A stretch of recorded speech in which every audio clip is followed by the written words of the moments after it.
যারা আহত হয়েছে তাদেরকে অ্যাম্বুলেন্সে তোলার পর অ্যাম্বুলেন্স থেকে বের করে তাদেরকে বেধড়ক করেছে। জুলাই ফিরে এসেছে কিন্তু আমাদের ভাইরা ফিরে আসবে না কখনোই। জাহাঙ্গীরনগর বিশ্ববিদ্যালয় ছিল আন্দোলনের ক্ষেত্রে অন্যতম একটি আতুলঘর।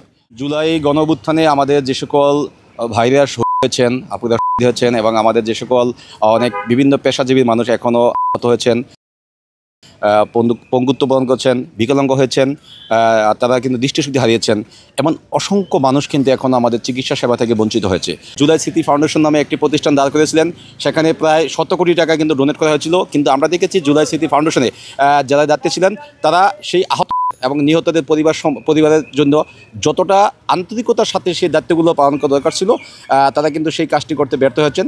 জনমানুষের যেই পরিমাণ বড় আকাঙ্ক্ষা ছিল গণ অভ্যুত্থানকে কেন্দ্র করে, গণ অভ্যুত্থানে যেই বিশাল আকাঙ্ক্ষা নিয়ে মানুষ দিয়েছে, সামনের সারি থেকে লড়াই করেছে, সেই সব আকাঙ্ক্ষাগুলোকে এই মুহূর্তে সাইডে করে রেখে যেগুলো নিয়ে জনগণের জীবনের সাথে সম্পর্ক কম, সেই সব বিষয় নিয়ে সরকার অনেক বেশি ভাবছে। আমাদের মনে হচ্ছে যে রাষ্ট্রীয় প্রশাসন তার জনতার যেই লক্ষ্য, জনতার যে উদ্দেশ্য, জনতার যে আকাঙ্ক্ষা, সেখান থেকে অনেক বেশি দূরে সরে এসেছে।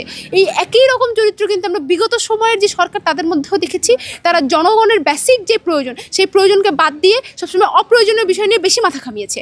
তো এই রকম একই পন্থায় যদি এই সরকারও চলতে থাকে, তাহলে কিন্তু এই সরকারের এই ধরনের অপকার্যক্রম কিন্তু জনগণ মেনে নেবে না। একটা স্মরণীয় ঘটনা থাকবে। আসলে এখনও আমি শুনতে পাই সেই সাউন্ডের যে আসলে শব্দটি আছে, বিকট শব্দ। আসলেই জুলাই ফিরে এসেছে কিন্তু আমাদের ভাইরা এখনও ফিরে আসবে না কখনোই।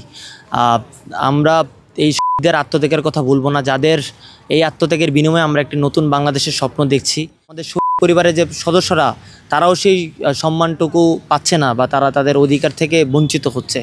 আমরা মনে করি যে এই জুলাইকে বেঁচে রাখা উচিত। আমরা দেখতে পেয়েছি এই বিপ্লবের ঠিক পরদিন থেকেই এদেশে আসলে পরাজিত শক্তিরা বিভিন্নভাবে এই বিপ্লবকে ক্ষতিগ্রস্ত করা এবং এই বিপ্লবের যে সংস্কার, প্রয়োজনীয় সংস্কার বা ইনসাফ কায়েম করার জন্য যে পরিবেশ তৈরি, সেই পরিবেশ তৈরিতে ব্যাঘাত ঘটার জন্য নানাভাবে তারা চেষ্টা করে যাচ্ছে এবং এর ইন্ধন দিচ্ছে এখনও যারা প্রশাসনের মধ্যে বিভিন্ন রাষ্ট্রীয় জায়গায় ঘাপটি মেরে আছে তারা। জাতীয়ভাবে আমাদের সকলকে এই 24-এর স্পিরিটটাকে ধারণ করে আমাদের এই সোনার বাংলাদেশকে সামনে এগিয়ে নিয়ে যেতে হবে। তবেই কিন্তু 24-এর এই গণ অভ্যুত্থান একটি সুন্দর বাংলাদেশের যে স্বপ্ন ছিল সেই স্বপ্ন বাস্তবায়িত হবে।